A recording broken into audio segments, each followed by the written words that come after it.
Quand donc? Et le roi leur répondra, je vous le dis, c'est la vérité.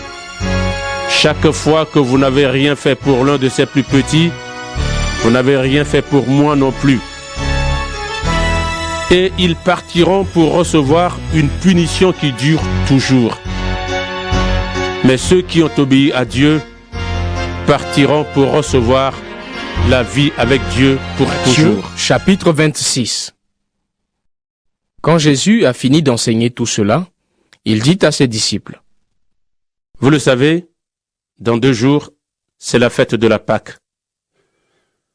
Le Fils de l'homme va être livré pour qu'on le cloue sur une croix.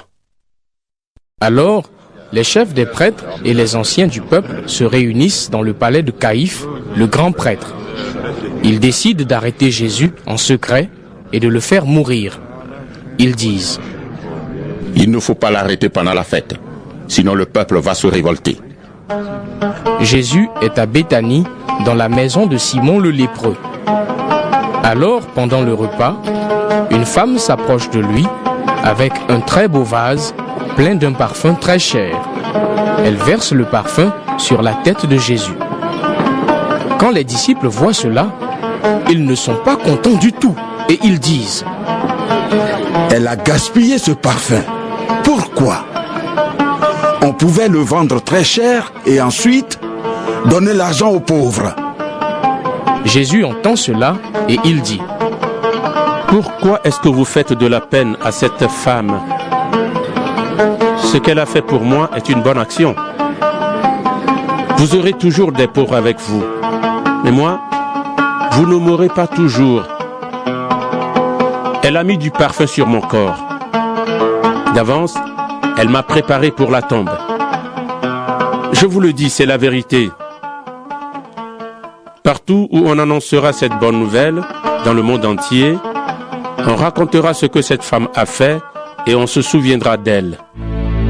Alors, l'un des 12, appelé Judas Iscariote, va voir les chefs des prêtres et il leur dit, qu'est-ce que vous voulez me donner si je vous livre Jésus? Les chefs des prêtres lui donnent 30 pièces d'argent. À partir de ce moment, Judas cherche une bonne occasion pour leur livrer Jésus. C'est le premier jour de la fête des pains sans levain. Les disciples s'approchent de Jésus et lui disent, nous allons te préparer le repas de la Pâque. Où veux-tu le manger? Jésus leur dit, allez à la ville, chez telle personne, et dites-lui, le maître dit, le moment est arrivé pour moi. C'est chez toi que je vais manger le repas de la Pâque avec mes disciples. Les disciples font ce que Jésus leur a commandé et ils préparent le repas de la Pâque. C'est le soir. Jésus s'installe pour le repas avec les 12. Pendant qu'ils sont en train de manger, Jésus dit, je vous l'affirme, c'est la vérité. L'un de vous va me livrer. Les disciples deviennent tout tristes et ils se mettent à lui demander l'un après l'autre, Seigneur, est-ce que c'est moi? Jésus leur répond, celui qui a mis la main avec moi dans le même plat, c'est lui qui va me livrer. Le Fils de l'homme va mourir comme les livres saints l'annoncent. Mais quel malheur pour celui qui livre le Fils de l'homme. Pour cet homme-là, ce serait une bonne chose de ne pas être né. Judas, celui qui va livrer Jésus, lui demande, maître, est-ce que c'est moi? Jésus lui répond, c'est toi qui le dis. Pendant le repas, Jésus prend du pain. Il dit la prière de bénédiction, il partage le pain et le donne à ses disciples en disant, prenez et mangez, ceci est mon corps. Ensuite, il prend une coupe de vin. Il remercie Dieu et il donne la coupe à ses disciples en disant, buvez-en tous. Oui, ceci est mon sang, le sang de l'alliance de Dieu. Il est versé pour un grand nombre de gens, pour le pardon des péchés. Je vous le dis, je ne boirai plus de ce vin jusqu'au jour où je boirai le vin nouveau avec vous dans le royaume de mon Père. » Ils chantent les psaumes de la fête. Ensuite, ils vont au mont des Oliviers. Alors, Jésus dit à ses disciples, « Cette nuit, vous allez tous m'abandonner. » En effet, dans les livres saints, on lit, « Je vais tuer le berger, et les moutons du troupeau partiront de tous les côtés. » Jésus ajoute, « Mais quand je me réveillerai de la mort, je vous attendrai en Galilée. » Pierre lui dit, « Tous les autres t'abandonneront peut-être, mais moi, je ne t'abandonnerai jamais. » Jésus lui répond, « Je te le dis, c'est la vérité. Cette nuit, avant que le coq chante, tu diras 3 fois que tu ne me connais pas. » Pierre lui dit, « Même si je dois mourir avec toi, je ne dirai jamais que je ne te connais pas. » Et tous les disciples disent la même chose. Jésus arrive avec ses disciples à un endroit appelé Gethsémani. Il leur dit, « Asseyez-vous ici pendant que je vais prier là-bas. » Il emmène avec lui Pierre et les 2 fils de Zébédée. Il commence à être triste et très effrayé. Alors, il leur dit, « Mon cœur est triste jusqu'à mourir. Restez ici. Restez éveillés avec moi. » Il va un peu plus loin, il se jette par terre, le front sur le sol, et il prie en disant, « Mon Père, si c'est possible, éloigne de moi cette coupe de souffrance.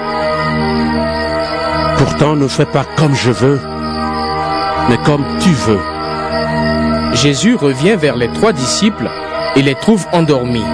Il dit à Pierre, « Vous n'avez pas pu rester éveillé avec moi, même pendant 1 heure. Restez éveillés et priez pour pouvoir résister quand l'esprit du mal vous tentera.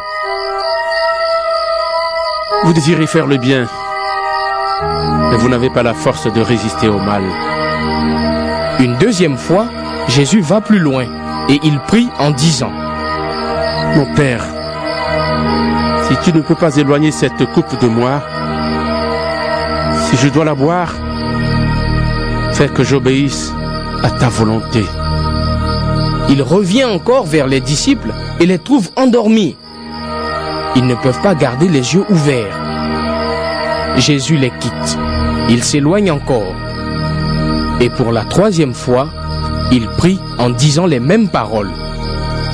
Ensuite, il revient vers les disciples et leur dit, « Vous dormez encore et vous vous reposez? Attention, c'est le moment. Le Fils de l'homme va être livré aux pécheurs. Levez-vous, allons. Voyez, l'homme qui me livre est arrivé. » Pendant que Jésus dit cela, Judas, l'un des 12, arrive. Il y a avec lui une foule nombreuse de gens avec des armes et des bâtons. Ils viennent de la part des chefs des prêtres et des anciens du peuple. Judas, celui qui livre Jésus, a déjà expliqué à la foule ce qu'il va faire. Il leur a dit, « L'homme que je vais embrasser, c'est lui. Arrêtez-le. » Judas s'approche tout de suite de Jésus en disant, « Salut, maître !» Et il l'embrasse. Jésus lui répond, « Mon ami, fais ce que tu dois faire. » Alors, les gens s'approchent, ils mettent la main sur Jésus et ils l'arrêtent. Un des disciples de Jésus prend son épée, il attaque le serviteur du grand prêtre et lui coupe l'oreille. Jésus lui dit, « Remets ton épée à sa place. En effet, tous ceux qui prennent des armes seront tués par des armes. Tu crois que je ne pourrais pas appeler mon Père? Il m'enverrait tout de suite plus de 12 armées d'anges. Mais alors, ce qu'on lit dans les livres saints n'arriverait pas. En effet, on lit que les choses doivent se passer de cette façon. » Ensuite, Jésus dit à la foule, « Vous êtes venus me prendre avec des épées et des bâtons comme pour arrêter un bandit. Tous les jours, J'étais assis dans le temple et j'enseignais.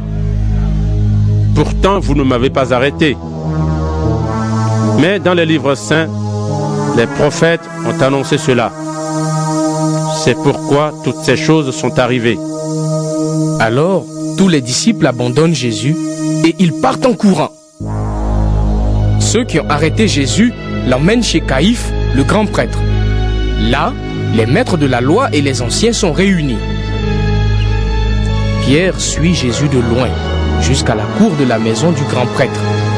Il entre dans la cour et il s'assoit avec les serviteurs. Il veut voir comment cela va finir. Les chefs des prêtres et tout le tribunal cherchent une fausse raison d'accuser Jésus pour le condamner à mort. Mais ils n'en trouvent pas.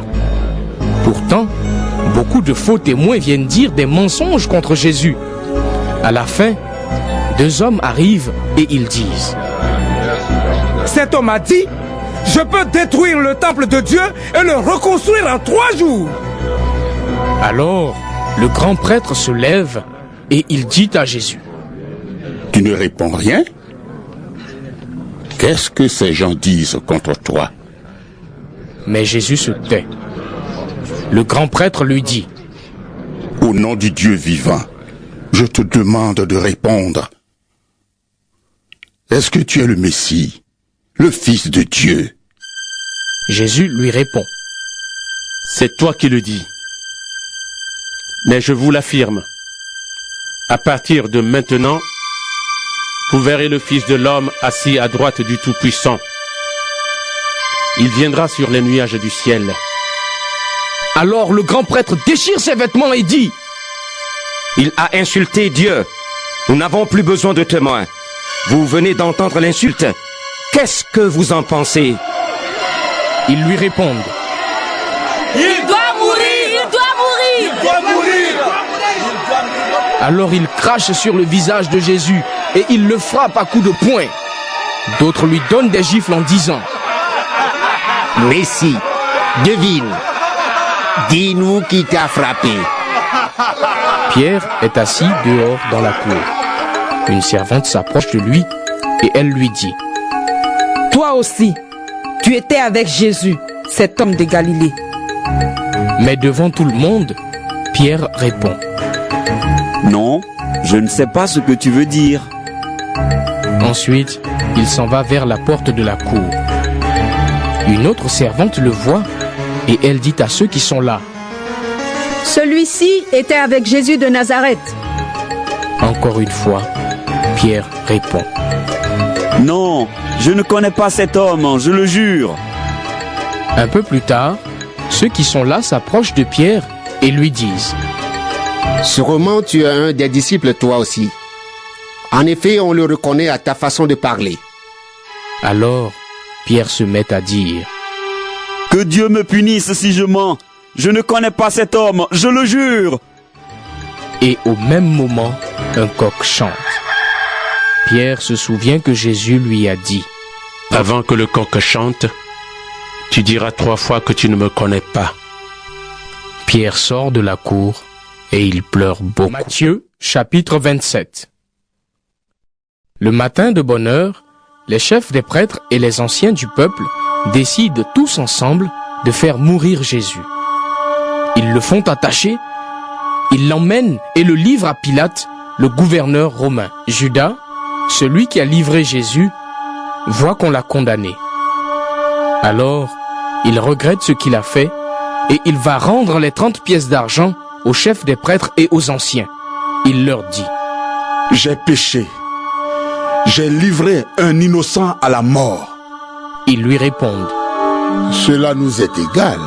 C'est ton affaire. Judas jette l'argent dans le temple et il part. Ensuite, il va se pendre. Les chefs des prêtres ramassent l'argent en disant: Nous n'avons pas le droit de le mettre avec les offrandes du temple. En effet, c'est le prix du sang. Ils se mettent d'accord et avec cet argent, ils achètent le champ du potier. Là, on enterrera les étrangers. Voilà pourquoi ce champ s'appelle encore aujourd'hui le champ du sang. Cela est arrivé comme le prophète Jérémie l'avait dit. Ils ont